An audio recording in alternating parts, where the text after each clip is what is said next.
Debaters, people of YouTube, and bots of the dead internet, greetings. Today's question, should the US sign a comprehensive bilateral trade agreement with the EU?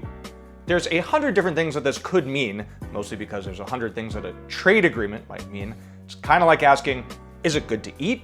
Well, that depends, doesn't it? What is being eaten? Is it a slice of pie, a puppy dog, or a rubber shoe?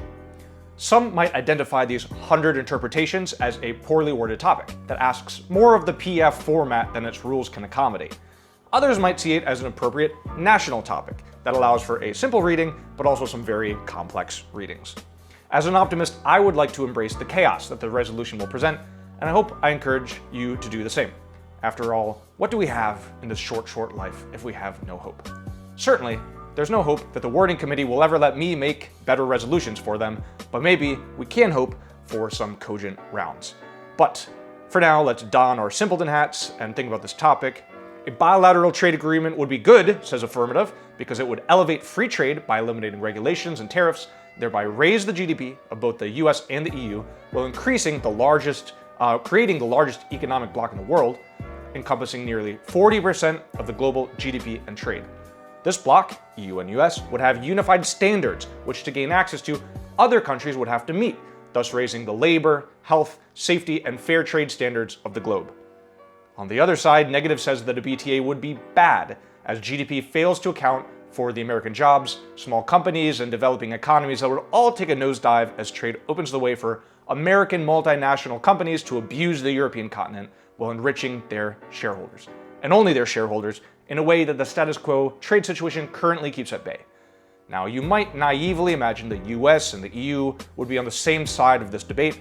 After all, they both have incentive to increase their market access to one another's territory, and that is, in fact, one way to view it. It's not a bad way. But there are others. We can see this topic as several things. US companies versus the EU citizenry, materialistic consumption versus old world culture, the EU and the US versus China and its poor trading standards, Republicans versus Democrats, Republicans and Democrats versus free marketeers, or the elite versus the rest of us, unless you are the elite, in which case it's us versus you, and many other frames you could potentially take on the topic. All right, this is the final topic of the season. Thank you for watching these lectures. Without you, the viewer, these lectures are a tree in the forest, falling and making no sound. So thank you for the sound. Thank you for your heartwarming comments. And now I present to you your national topic for 2022.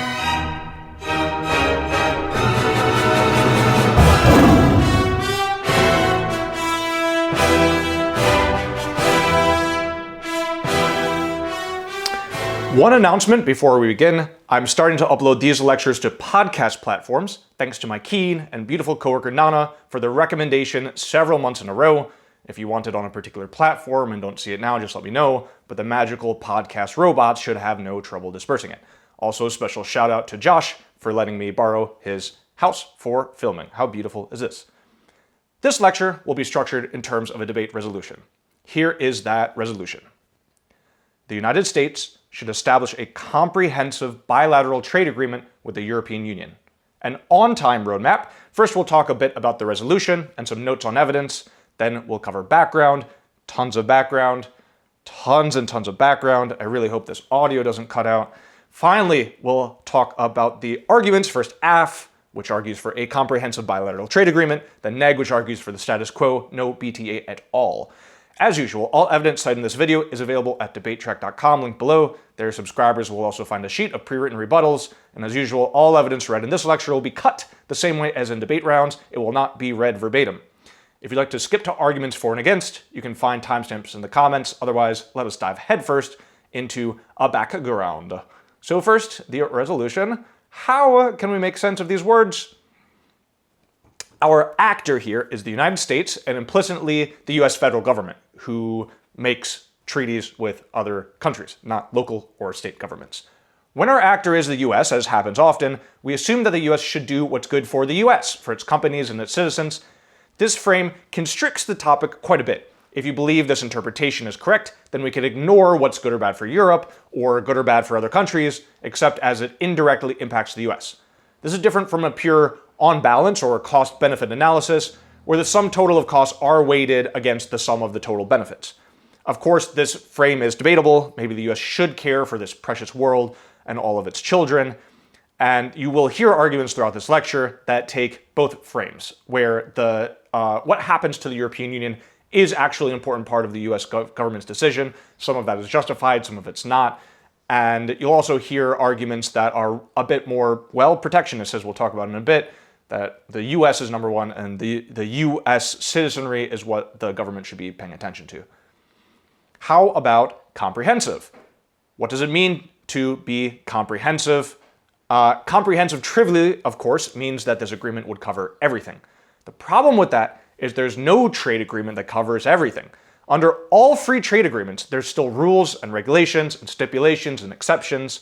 So much of the exhausting part of this debate will be AF throwing advantages into the word comprehensive, neg throwing disadvantages into the word comprehensive, both sides trying to take each other's argument out of the comprehensive box. In essence, this topic really needs a plan, but plans are not allowed in public forums, so just strap in for some exhausting rounds, or propose to your opponents that you just get rid of the word comprehensive altogether for your debate round. I'm joking, of course, but sometimes you just agree to leave the robber in the desert for the sake of the sheep trade. We will touch on the different kinds of trade agreements later, but a bilateral agreement is simply between two entities, in this case the US and the EU, and a trade agreement tries to lower barriers to trade so that each can buy and sell things more easily to each other.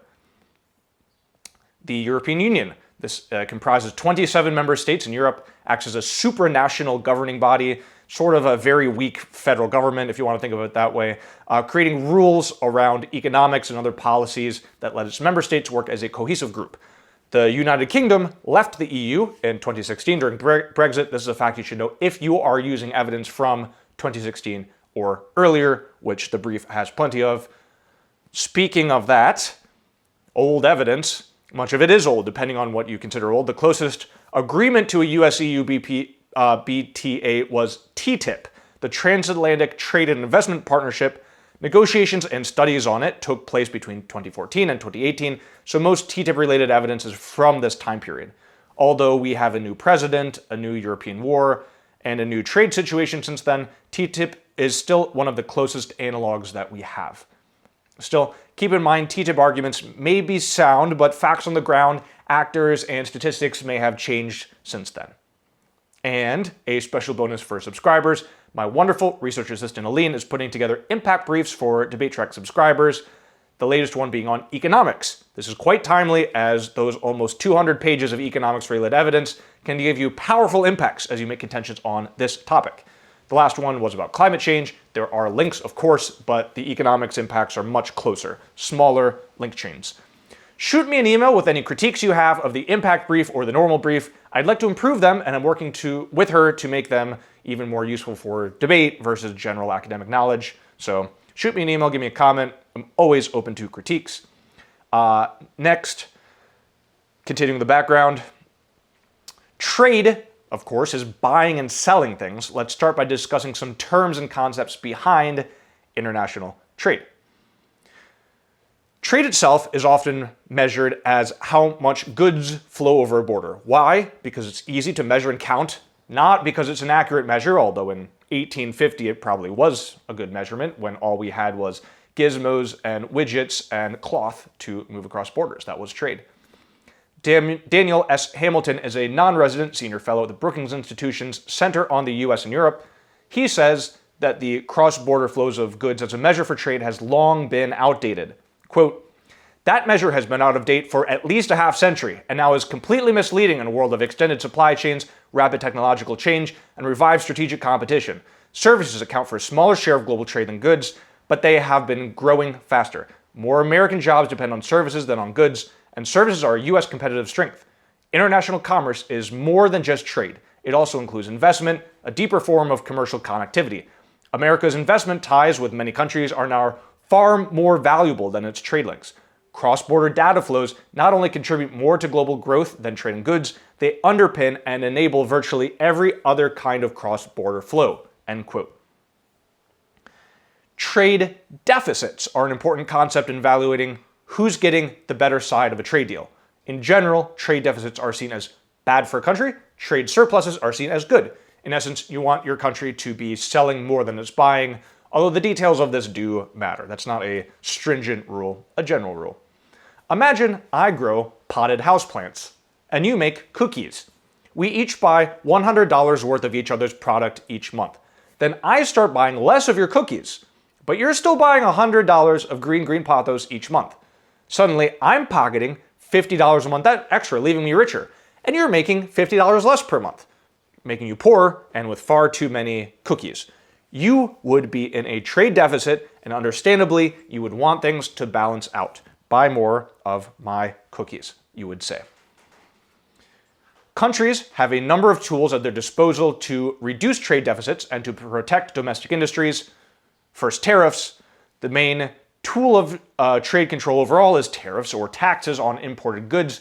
These are paid by importers. So if you want to buy a car, but foreign cars have a 50% tariff, then you're far more likely to buy an American car. This price difference helps to boost domestic industries. However, when another country puts a tariff on our goods, it hurts American product exports. So if China puts a 50% tariff on American cars, suddenly it's a lot harder to sell American cars in China because it's more expensive for the Chinese to buy them. This method of trade control is fairly normal even between the US and the EU. Ted Bromund, senior research fellow at the Heritage Foundation, says that we, quote, should not panic or proclaim that the sky is falling because the US and the EU have imposed tariffs on each other. These sort of disputes by themselves are the occasional stuff of relations between advanced democracies. And as I just noted, also between not democracies, just between any country that's trading. Tariffs are the most common barrier to free trade, but regulatory barriers may be even larger in terms of their impact. These are generally cases where country A doesn't allow a product from country B to be imported because it doesn't meet the technical, safety, or health standards required by country A. So it's not just about economics and trade, it's about something else. Although one can be used to sort of against the other. There can be other motivations at play for imposing these technical barriers. Quote from Dadish 13. Differences in sanitary standards, as well as Europe's ban on genetically modified crops, reduce American food exports, and differing safety and environmental regulations curb car exports in both directions. According to some estimates, regulatory barriers are 4 or 5 times more important than tariff barriers. End quote. Subsidies.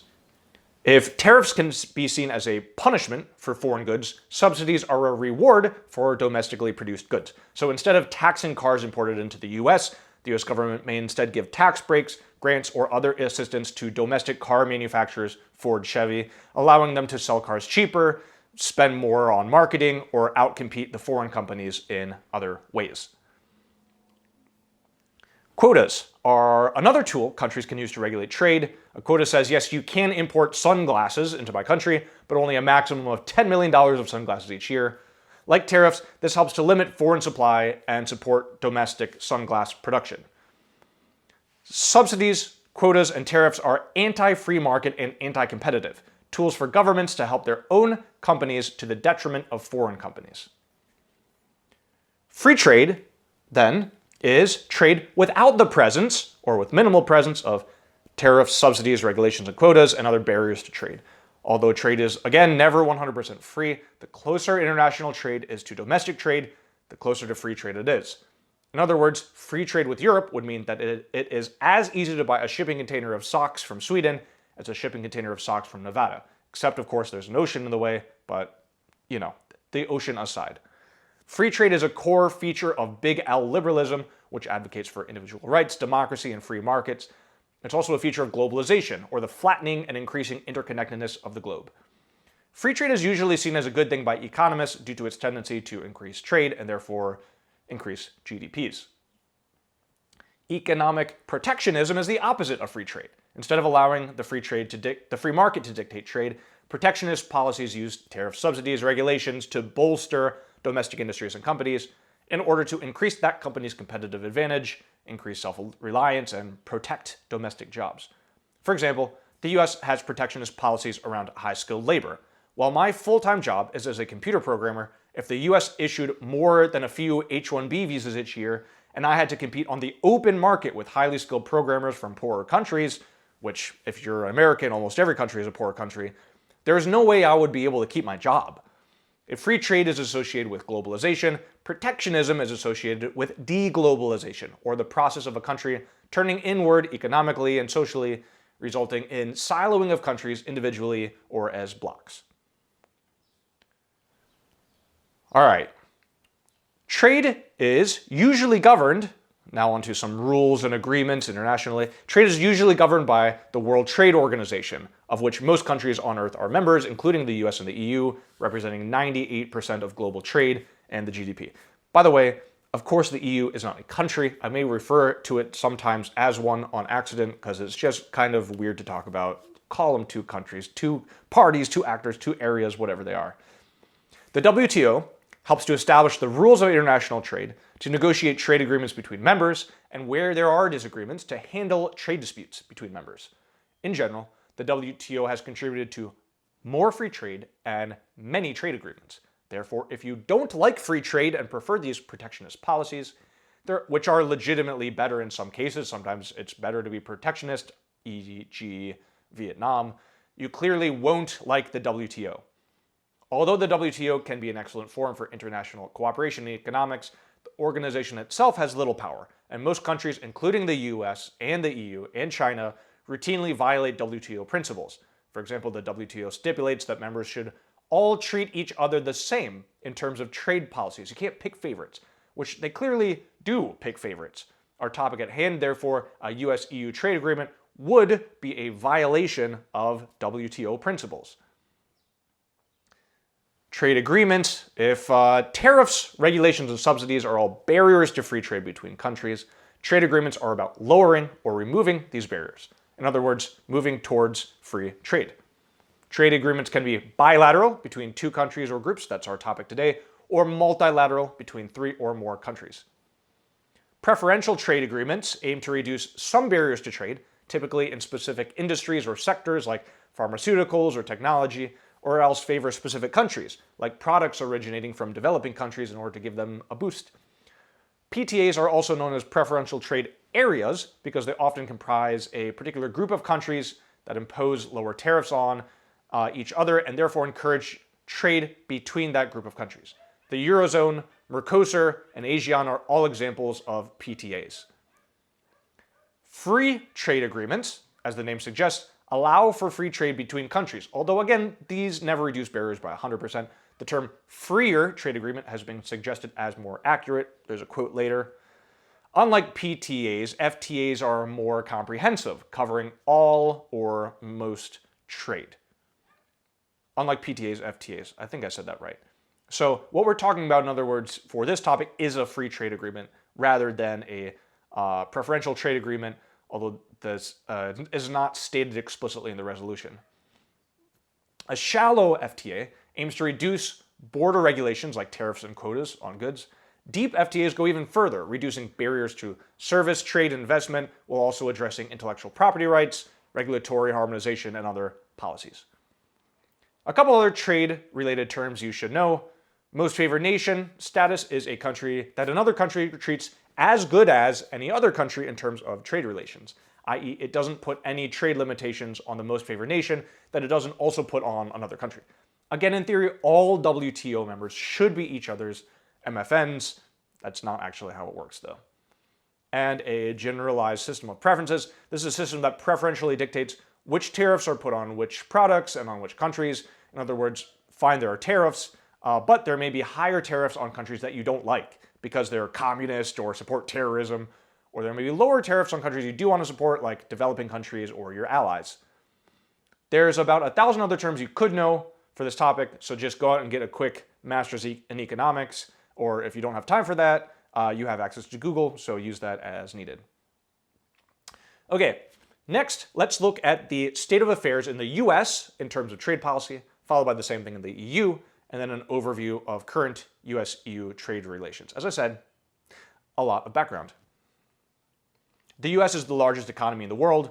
How it trades and what it trades and who it trades with is therefore extremely important in any economic terms you might think matter. The US currently has free trade agreements with 21 countries, mostly in the Americas, with some in the MENA region, Morocco, Oman, Bahrain, Israel, and Asia, South Korea, Singapore, and Australia, but it currently has none in Europe.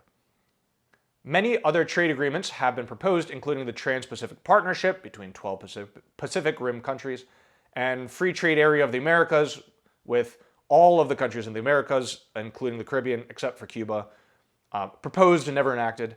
But it's easier to propose and talk about a new agreement than to actually get it approved and ratified and in action. 3 of the relevant laws for this debate are Section 232, Section 301, and the IRA.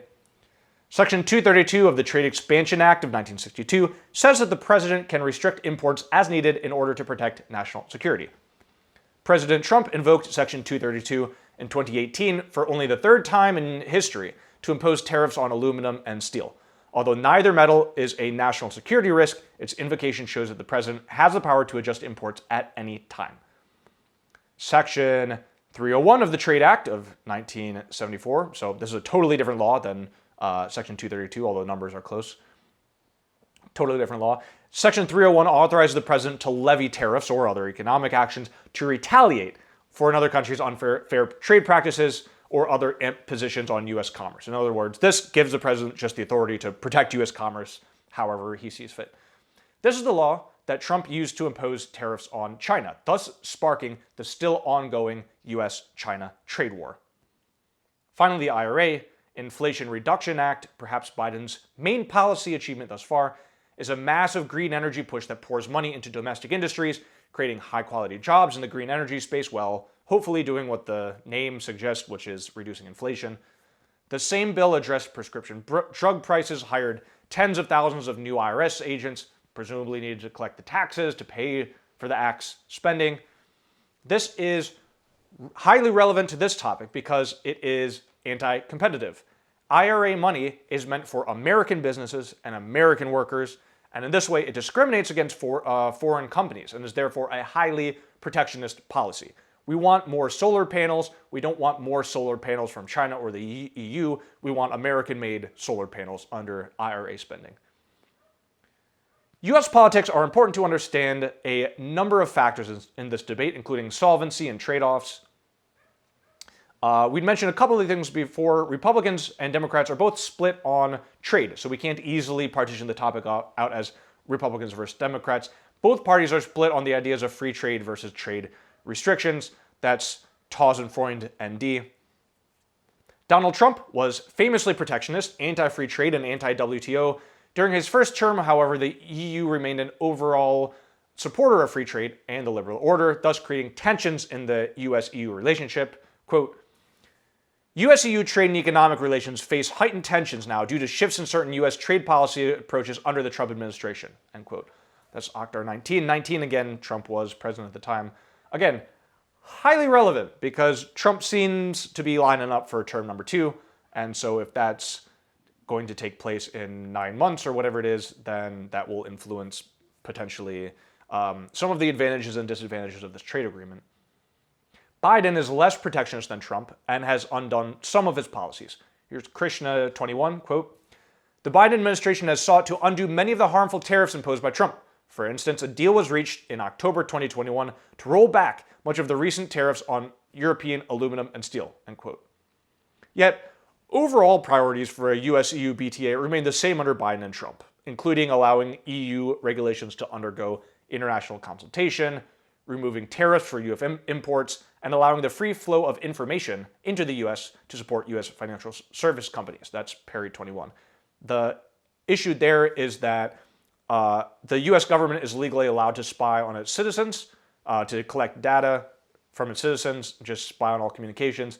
That is not allowed in the EU. And so if we want to harmonize our standards, that means the EU essentially allowing US companies to allow the US government to spy on all European data. So that's kind of a roadblock for the agreement. Okay, next the EU. Again, EU is composed of 27 countries and is governed by the European Commission, which represents and governs the EU as a bloc. So we can't really sign a free trade agreement with France or Hungary. It has to be the EU, under the European Commission. The EU has free trade agreements with 40 countries and territories around the world, and many other trade agreements that don't reach the status of FTA. A close active analog to the proposed bilateral trade agreement may be CETA, the Comprehensive Economic and Trade Agreement. This is a trade agreement between the EU and Canada that removed 98% of pre-existing tariffs. So in as far as Canada is similar to the US, evidence from the CETA could be useful for use in this debate. Of course, if Canada is too different and we can't compare them, then this evidence is no good. Okay, lastly on background, let's look at current EU-US relations as they relate to trade and economics. The US and EU have somewhat comparable GDPs, with the EU at about 21 trillion and the US at about 25 trillion. Their trade is also comparable, with EU exports to the US totaling 500 billion. That's mainly pharmaceuticals, machinery, and motor vehicles. US imports to the EU totaling 450 billion, mainly in aerospace products, mineral fuels, and machinery. These numbers are all very approximate, and they vary from year to year. They depend on who's measuring them, so again, approximate numbers. This makes the US and the EU each other's largest trading partners, despite the common misperception that China holds the #1 spot for either one. Quote, in sum, when one compares the full spectrum of US commercial relations with other countries around the world, it becomes clear that the US and the EU are each other's most significant commercial partners, as they have been for decades, end quote. That is, again, Hamilton 24. Trade agreements between the US, or tariffs between the US and EU are generally low. These range on average between 1.5% and 3%. I'm seeing different averages, different numbers out there. Although specific industry tariffs can range above 30%, with many, many industries having 0% tariffs. There's already free trade in a lot of industries. Although the average tariff is low, contentions that are built around the reduction of these 20 to 30% tariffs, these are industries like machinery, aircraft, chemical goods, agricultural products.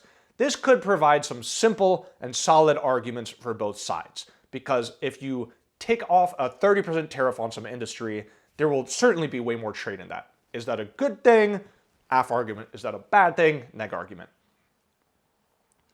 The US and the EU have a history of attempting unsuccessfully to establish a BTA.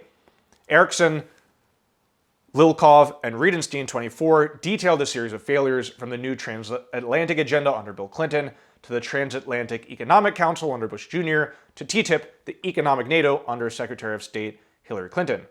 This last one, TTIP, was a proposed agreement on trade and economic growth, which was signed but not ratified by the US and halted completely by Donald Trump, who initiated this trade conflict with the EU. Its main goal would have been a reduction in barriers to trade. And in this way, it may be quite similar to the proposed BTA suggestion, and thus, much of the BTA evidence will reference studies from TTIP. And again, that's why the evidence may range back to 2013, 2014, etc. To what extent TTIP and the proposed BTA would be similar or different is, of course, up for debate, and also impossible to know, as the resolution, again, makes no mention of a specific policy or plan. From my point of view, TTIP evidence is probably the best we're going to get. Except, potentially, one contender, TTC. If the TTIP is the closest America almost had to a BTA, the TTC is the closest to an American BTA with Europe already in action. The Trade and Technology Council is a political body between the US and the EU, which serves a number of trade and technology-related purposes. It therefore acts as a quick win for the Biden administration in establishing deeper trade ties with the EU, but without the high-stakes potential for failure that the TTIP and other agreements had already been through. Quote, the TTC attempted to avoid many of its predecessors' pitfalls. Unlike a traditional trade agreement with a concrete end goal, the EU intended the project to keep open a line of communication, end quote. The TTC covers a lot of different areas, but some of its main goals are to grow bilateral trade, harmonize regulations, avoid unnecessary barriers to trade, cooperate on digital and supply chain issues, support collaborative research and exchange, and promote innovation by US and EU firms, and a bunch of other things. So it may already be obvious that a lot of the things that the TTC covers are things that we've already been talking about as things that a free trade agreement does.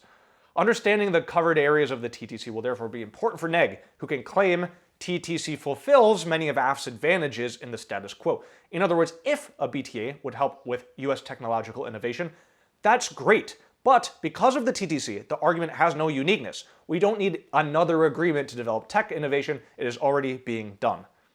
This argument, combined with the status quo of already low tariffs between US and EU, seems to leave minimal ground to the affirmative and will require careful defensive theory on the part of affirmative teams.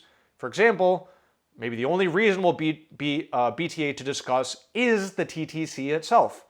Or maybe claiming non-uniqueness simply provides too little ground for AF and the judge shouldn't allow such arguments. Or even better, AF may find arguments that would definitely be in a BTA but are definitely not in the current TTC, like maybe tariffs, although I don't really know to what degree the TTC removes tariffs. I think not. I don't think it does that. Millennium 24 suggests we need a formal agreement not subject to the whims of Trump or any other president in the future. This may help AF teams to get off the hook. Quote, USEUTrade fora have for decades been a bit ad hoc, designed and developed by particular US administrations or EU commissions, only to be reformulated and reinvented after the next election. That reinvention has several negative effects. Adding the permanent structure of a trade agreement framework would help keep the US-EU trade relationship steady and on course, even as the occupants of the White House and the Berlaymont building change over time. End quote. Now, whatever the case, a BTA between the US and the EU, which would easily form the world's largest trading bloc, will have large impacts for the global economic order. Again, if they're bad effects, that is bad. If they're good effects, that is good. Yuri Dedush was a senior associate at the Carnegie Endowment addressing TTP. He says in his name 13, quote, more important than the increase in trade and growth in GDP are the systemic implications for the world. There will naturally come a point where every country converges to what is agreed upon in this deal. Countries will be faced with the simple fact that if they want to export their products and services to half of the world market, they will have to meet this common standard, end quote. Gabriel Landy takes us even further, quote, a trade agreement between the US and the EU is the building blocks for a new global trading system, end quote. These globally transformative economic impacts can tie into just about anything. AF can argue that the liberal order, Western standards, and American supremacy are good, and that spreading these even farther is great, or at least it's great for America. And Neg can argue the opposite, that free trade, the hyper bubble that is the US dollar, and the imperial, colonialist policies that the US and EU can expand with this BTA should be avoided at all costs. Relations across the Atlantic are strong, but not all is champagne and Miller High Life. The EU and the US have major disagreements due to politics and culture. Here are three that stand out. First, standards. European standards on labor, health, and safety are almost universally higher than American standards. Will the EU pull the US up? Will the US drag the EU down? Once settled, will those standards proliferate around the world? And would that even be good? This will be a major topic of debate in rounds. China. America is overtly anti-China in terms of rhetoric and actions. The EU largely shares the US view that China's anti-competitive practices must be avoided, but beyond that, Europe mostly wants to maintain peaceful and economically beneficial relations with the Asian juggernaut. It's Millennium 24. And yeah, that's fairly recent evidence, obviously, across different European countries, different European politicians. That does change. But in general, China's a huge market for the EU, so they want to keep good economic relations. And trade practices. Both the US and the EU have engaged in unfair trade practices, including tariffs and subsidies to domestic companies. This is best exemplified in the US-EU airline dispute in 2020. Boeing, a US company, and Airbus, a French company, both received subsidies from their respective governments. Both the US and the EU got angry at each other over these subsidies, and both were found in violation of WTO rules. This dispute did not spiral into a full-blown trade war, but similar situations could end up snowballing. Just a side note, Boeing was right in all of these agreements, all of these disputes. They were the correct one all along. I love Boeing. They're great. They're perfect. They're wonderful. Go Boeing. Here's a quote about this escalatory nature of these disputes. Actor 19, quote, concerns are heightened over potential tit-for-tat escalations of tariffs on traded goods, adverse overall economic effects, and implications for EU-US cooperation on global economic issues, end quote. Again, Despite these differences, the EU and the US are each other's largest trading partners, and for the most part, they have strong, intertwined, mutually beneficial relationships built around shared values, for the most part. Now, you have doubtless grown old and gray by now, but if you can believe it, we're finally finished with background. Actually, that somehow was a lot faster than I thought it might be. Probably because I'm speaking quickly, because I'm worried that my memory card will give out on my microphone. Now, a word from our sponsor, DebateTrack. DebateTrack is a YouTube channel devoted to bringing top-notch, well-researched, and timely lectures on public forum to the world for free. This continued work is only possible, however, through your support, and namely through the people that purchased the DebateTrack brief. Now, you can buy other briefs, you can get the brief from a friend, but please consider asking your parent for their credit card and signing up for a service that changes not only your workflow, but the debate community as a whole. Of course, you get monthly briefs. Of course, you get monthly rebuttal sheets. Of course, you get impact briefs, including the latest economics brief that will help so much with this topic. But you also get a warm, glowing feeling in your heart, as you remember that as my patron and as a patron of debate, you essentially own me and can tell me what to do. Another note on patronage: if there's any rich debate lovers out there, I would love a sponsor for the whole project so that the evidence can be free and so that the impact can grow even more. Rich debaters, hit me up. Okay, now back to your regularly scheduled programming. I love trade agreements. Bilateral free trade agreement would be beneficial for America's economy, increase American jobs, and support American companies who would gain further access to the European market. At the same time, negotiating harmonized standards across the Atlantic would create the world's largest trading bloc and lead to an increase in standards across the world as other countries gain access to the bloc by raising standards on health, labor, and safety. Finally, a BTA would help push back on global authoritarianism, protectionism, and anti-competitive practices by solidifying the shared democratic values of the United States and the European Union. First, and perhaps most obviously, a bilateral trade agreement will increase trade. Such an agreement will help American companies operating in Europe, that's Cal Chamber Advocacy ND, by reducing barriers and regulations on trade, while of course doing the same for European companies. Such access can give smoother and easier market access to key US industries, including agriculture, procurement, and industry, while simultaneously establishing rules of the road around anti-competitive practices like subsidies and dumping. Dumping is where you make a bunch of really cheap products, put that into a market so that that company can, or that industry can kind of take over, outcompete the other ones. The last advantage to opening up trade with Europe is prevention of a trade war, which can easily begin to spiral once started, and which will almost certainly kick off again during Trump's second term. Such a full-blown trade war would be devastating to both economies and to US multinational companies, but a BTA prevents this. That's Amaro 19. More trade means more money, and more money means higher GDP and all the attendant benefits like more jobs, more taxes, more spending on public goods. Analysis from TTIP gives us a good measure of GDP increases with a trade agreement. Patnaik 22 puts US GDP growth at $75 billion with a TTIP-like agreement, and some $64 billion for the EU. Meanwhile, the US Chamber of Commerce estimated that the agreement could boost US exports by $300 billion and increase the purchasing power of the average American family by $900. US companies would also benefit. Trade agreements help US companies to enter and compete in the global marketplace, to protect their intellectual property, and to supply services in partner countries. It's International Trade Administration, ND. We've got a lot of NDs, but who needs those Ds anyway? Without the provisions and legal protections afforded by a BTA, companies, and especially small and medium-sized enterprises, SMEs, without large legal teams to navigate complex regulations, will have a harder time competing on the international market. So, helps companies, especially small companies. As companies grow, so do jobs. Again, Patnaik 22 estimates that TTIP would create 740,000 jobs. Another estimate puts short-term job gains at 350,000 new jobs, plus another million in the EU. That sums it all 18. If Europe is selling, Americans are buying. And these customers, like us, would also benefit from a BTA. Trade agreements generally increase the quality of goods or for the same price, or put another way, they lower the cost of goods for consumers. That's Braidlick 8 all 18. Pure quality. Lastly, US EU BTA and its attendant benefits would attract other countries, including China, India, and the developing countries to sign onto a similar deal.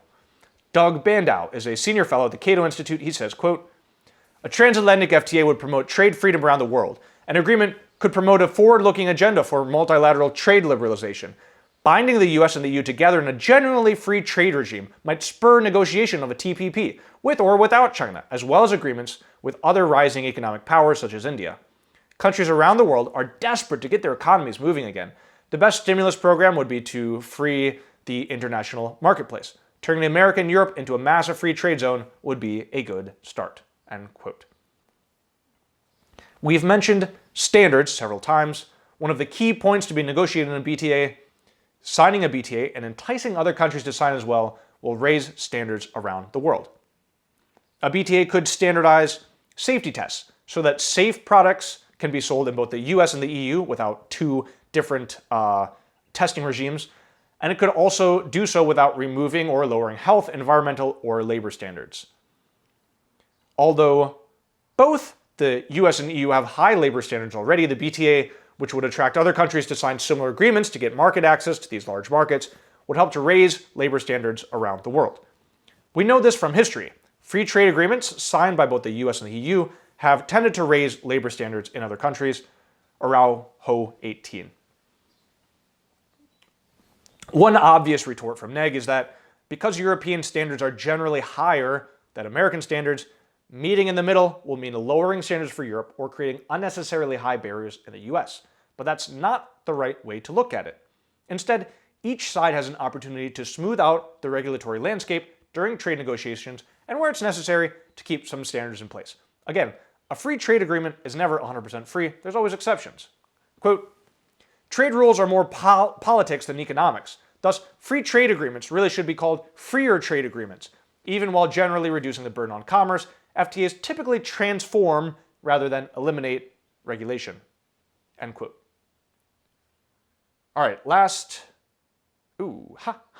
This is last. Geopolitics. In the age of increased geopolitical competition, trade strategies that put your country on an advantage should be favored. And that is exactly what this US-EU BTA does. China and Russia both hold vast reserves of key minerals, or else de facto control the supply through geopolitical allies in Asia and Africa. Minerals like lithium, cobalt, nickel, and graphite, with China alone controlling 95% of rare earth mineral production. And Russia increasingly taking over a lot of mines and mineral access in Africa. A trade agreement could help to diversify the mineral supply chain for America, thus protecting America from supply shocks and strengthening national security. And helping both the US and the EU to de-risk and diversify their high-tech trade. Values. Shared values could also be further strengthened by BTA. Following from the example of the TTC, human rights would be built into any negotiations and agreements. The European Commission mentions reducing gender-based violence and supporting democracy as explicit goals of the TCC. Again, European Commission, ND. Last, China. Woo, we're still here. Last, China. From the US perspective, such an agreement would implicitly help to align the US allies against its main geopolitical nemesis, China.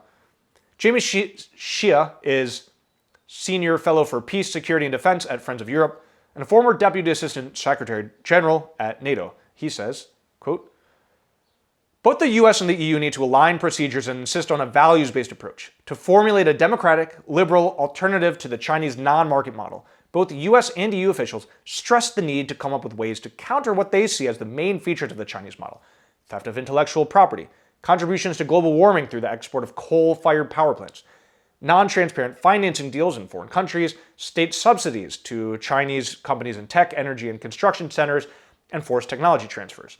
The corollary of pushing back against the Chinese model is that the TTC has to be itself an exercise in democracy, as well as promote democratic values in the wider world." End quote.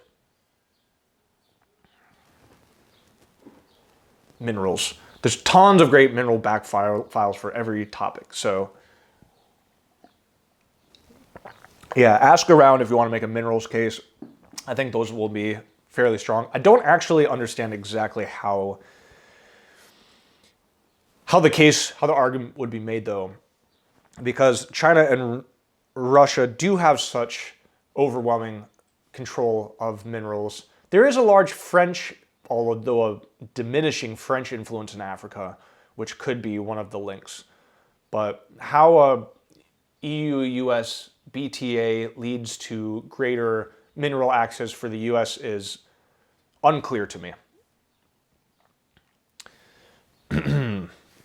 A bilateral free trade agreement would increase materialistic consumption while hurting American workers and jobs. Although the rich will get richer, we'll be left with a country where small companies and working class Americans are worse off. At the same time, equalizing standards with a bilateral agreement rather than a multilateral or a global one will risk splintering and fragmenting the world even further into blocks, while constraining the United States' ability to look out for domestic industries, companies, and workers. First, the notion of GDP itself is a poor frame through which to make policy decisions. Many things are bad for people and society, yet good for the GDP. Getting your car broken into puts money in a robber's pocket. It gets business for the window glass repair shop. It helps local shops where you have to buy a new speaker system and handbag. So car break-ins, great for the GDP, bad for people. Likewise, cancer makes plenty of money for hospitals, sells pharmaceuticals, creates jobs for healthcare workers, and spurs the death economy. So yeah, again, cancer, bad to have, great for the GDP. To follow this rhetoric, I have a quote from Robert Lighthizer, a famous government official and attorney who enacted trade policy under the Reagan and Trump administrations. This is from an interview, so the language may be a tad choppy. Quote, "The sort of a pure notion of free trade is about maximizing consumption, and maximizing consumption is really materialism. It's not a values-oriented philosophy. So when you think about free trade, if you think the most important thing is the cost of your third television, or do you say to yourself the most important thing is I live in the community of parents who stay married and raise their kids and stay off drugs, and where the kids say, my dad is a foreman at the blah blah factory, and say it with pride, and their parents look upon their kids and say, we're doing Little League, we're part of the community, and all of us together are making America great. We're all great Americans, and I've got hope for you and for the future." End quote. It kind of sounds like a Rick and Morty monologue, but it's you understand the spirit of what he's trying to say. He continues in answering if Americans will be harmed by protectionist policies. Quote, "There still are some Americans who are being harmed, and these are people that have 1.2 billion in their bank account and they want to get to 2.2 billion, and they're probably being adversely affected," end quote, by these protectionist policies. This is the correct frame to take on free trade. While commerce and the free market can benefit from free trade, optimizing GDP is not a good way to run a country or a society. And optimizing GDP is really the only metric that free trade proponents care about. The US and the EU are, to be sure, strong trading partners, and they have been for the entire history of the United States. I might be wrong. Take that with a grain of salt. We should continue to cooperate where we can, but not at the expense of Americans. The two sides of the Atlantic are different enough that a unified trade bloc wouldn't be cohesive. Quote, "As President Biden explained, every action we take in our conduct abroad, we must take with American working class families in mind. Such a foreign policy for the middle class can only work if it takes into account the institutions and attitudes that shape the welfare of Americans. Those institutions are very different from the welfare states found in Europe, just as the federal arrangement of the US is very different from the mixed intergovernmental and supranational structure of the EU. Cooperation is more likely to be case by case," end quote. James 23. The major area in which compatibility breaks down is the varying standards between the US and the EU. Take health as an example. As everyone knows, the EU and the US, the latter being famous for not having universal healthcare and having insanely large healthcare industry, were not the same. European activists are worried about the bleed of the US system into the EU if a BTA is signed, which will allow the US healthcare companies access and thus lead to the permanent privatization of health services in the EU. That's Bennett 14. America also famously allows many food ingredients and agricultural products that Europe doesn't allow for health, safety, and environmental reasons like GMO crops, endocrine disrupting chemicals, artificial food dyes, and carcinogenic preservatives like BHA and BHT. In addition, legal protections under a BTA would let American companies sue the EU over its regulations, regardless of the products they're trying to sell. American alcohol, tobacco, and unhealthy food manufacturers can use dispute threats to stop regulation, because trade agreements allow companies to complain about existing rules and thus introduce litigation into the trade process. That's Barlow and Allen 23. But these concerns over health standard differences could equally be applied to other areas. Here is, again, Bennett 14, quote, campaigners are concerned about what this could mean for regulations such as those that govern food safety, environmental protection, and animal welfare, many of which are stronger in Europe than in the USA. The European Commission has said that regulations will not be watered down to be made compatible with those in the USA. However, critics argued that such claims are not credible, especially in view of the massive industry lobbying effort around the negotiations, end quote. With growing acceptance for child labor and restrictions on women's health care in some states, it's easy to imagine America's evils being exported to the old world. Now, what frame should the neg team take on these policies that will clearly harm Europe but may not harm America, our actor for today's resolution? Essentially, you could say that a degradation of European standards is bad for global health, bad for cultural diversity, and leads to a growing global influence of America's enormous multinational corporations. AF may respond by saying that no, exporting large American corporations and their hyper-capitalistic values is good for America, or for the world. It's a tough case to make, but I wouldn't be shocked to hear it in round. AF can also say that it's just extra topical. It may be bad for Europe, but that's not really what we're debating. We're really debating what the US should do, not if the EU should accept it or not. The final disadvantage of trying to make standards compatible in a bilateral deal is that in a two-way agreement creates a block that other countries aren't bound to. Instead of raising global standards, it will create an in-group and an out-group. Multilateral forums like the UN and WTO should be preferred so that they can garner the sign-on of many countries, not just two groups. Inu Manik is a fellow for trade policy at the Council on Foreign Relations. She writes, quote, for U.S. trading partners, there now seems to be different sets of rules for different groupings of countries. This contributes to rule fragmentation and limits the benefits of certain cooperative activities. For example, the U.S. and the EU have been negotiating a Green Steel Carbon Club, which would impact every major steel producer in the world, but practically lacks the broad base of support needed globally to decarbonize the steel industry. Other countries will pursue their own paths. New rules and frameworks are only durable if the biggest economies agree to play by them, end quote. Again, it's hard for neg not to concede that free trade does increase GDP, but these gains are unequally applied according to the Matthew principle. The rich get richer, the poor get poorer, or at least stay poor. First, smaller countries get left out of new trading blocks. Rich countries get richer, poor countries remain poor. Wharton 16, quote, this trend benefits countries like the US, but very low-income countries, those who are not big enough to come to the table, typically get left out. In as far as America should make policies that benefit the world, a BTA is a bad move. Small companies also suffer. Large multinational corporations have the resources to operate at scale and dominate markets, and smaller players get outcompeted. It's Kagan 20. You can imagine the historic coffee shops and market vendors across Europe being replaced with Starbucks and Walmarts as far as the eye can see. And in America, the large multinationals will also who are able to quickly infiltrate this European market, while small and medium-sized enterprises may not have the resources to tackle business across the ocean. These small, medium-sized enterprises, they will also be outcompeted. So beautiful little European coffee shop cafes, we can get your espresso in Italy, will close. And so will whatever small, medium-sized companies in America. Last, most importantly, American workers will suffer. Free trade agreements lead to job loss. Scott 13 gives solid examples of this happening. When NAFTA led to job losses to Mexico, trade normalization with China led to a gutting of the American manufacturing sector, in large part creating the Rust Belt. This direct result is the direct result of this is growing unrest and the kind of populism exemplified by Trump and whatever politicians take from Trump's populist playbook. The American working class has absolutely been left behind, and the effects on the state of our democracy is clear. Sanchez 23 is a Harvard fellow and a team leader in international relations in the fields of customs at the EU Commission, Taxation and Customs Union. Quote, the US policies were a reaction to globalization. The social unrest created by 3 decades of hyperglobalization, increased disparities between the educated and the uneducated, between rural and the cities, between the wealthy and the poor, have created a large segment of American voters who are open to policies aimed at addressing the negative effects of globalization.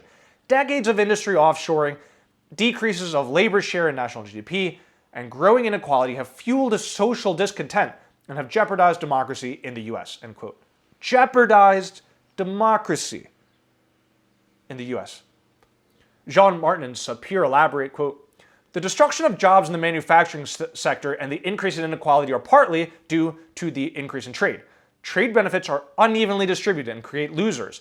Corporate groups make this redistribution more difficult. The rise of populism is not only or even primarily fueled by trade openness, but rather by the sense of economic insecurity and growing inequalities. In order to prevent the protectionist and populist contagion, governments should thus not hesitate to use macroeconomic instruments to support the economy in the event of a crisis. The debate on current imbalances should be shifted from bilateral trade issues to multinational macroeconomic issues, end quote. When we talk about macroeconomic instruments, of course, he's talking there about regulations, tariffs, quotas, etc. This is a powerful contention, and the first one I would investigate in making a negative case. Therefore, negate to prevent the Second Civil War. A BTA would constrain the American government from taking actions that would help the American economy and American people. Quote, Alden 24. Trade agreements can constrain the U.S. ability to protect domestic industries from foreign competition or intervene in the market to pursue national priorities, end quote. Instead of the democratic elected government having control, foreign companies and the newly gained ability to challenge U.S. trade policy with a legal forum would gain control of American trade policy, not the American government. In other words, European companies would now have a say in U.S. trade policy through this BTA and the legal rights that they're afforded, as if they need more rights. Quote, corporate investors have used NAFTA's Chapter 11 investor state enforcement system to challenge domestic state court rulings, state environmental laws, local land use policies, public health measures, end quote.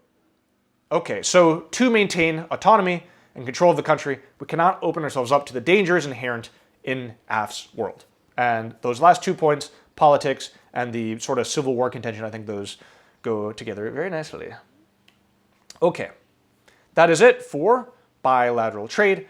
Have fun debating it, and may you all have a wonderful smoke-free summer, although, last summer was pretty smoke-filled. Also, tell me if you like the GIFs versus the AI art. It seems to be a lot more engaging, and I would like these lectures just because they're so long and so dense to be more engaging. AI art is obviously more beautiful, but tell me which one you prefer, which one kind of keeps your attention a little bit more. Thank you for watching. Remember to be kind to yourself and to the people around you, and I will see you all back here next year. Bye-bye.